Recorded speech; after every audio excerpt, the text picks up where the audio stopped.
इमली बचपन का इमली तुमने कब खाইছিলা এবাৰ ইমলি মিঠা কথা নকবা এবাৰ আমি খাইছিলো बहुत পোৱা নাযায় বস্তু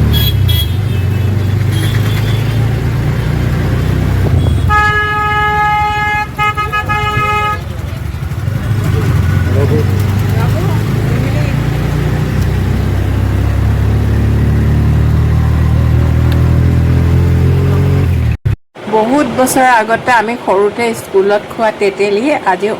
গুজৰাটৰ সোমনাথত বিচাৰি পালোঁ সোমনাথ টেম্পলত যাওঁতে মন্দিৰৰ সন্মুখতে বিকি আছিলে দেখি আৰু ৰ'ব নোৱাৰি কেইটামান কিনি ল'লোঁ আৰু সৰুকালৰ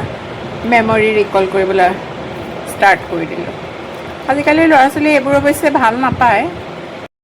এই মিঠা তেতেলীটো মোৰ কিন্তু খুব প্ৰিয় সৰুতেও খুব খাইছিলোঁ আৰু এতিয়াও কৰবাত বহু বছৰৰ মূৰত পালে এনেকৈ কিনি খাওঁ খুব ভাল লাগে খাবলৈ যিমান সোৱাদ মেমৰি ৰিকল কৰি আৰু বেছি ভাল লাগে আমাৰ জেনেৰেশ্যনৰ সকলোৱে চাগে এই তেতেলীবিধ সৰুতে খাই পাইছে কোনে কোনে খাই পাইছে জনাবচোন কমেণ্টত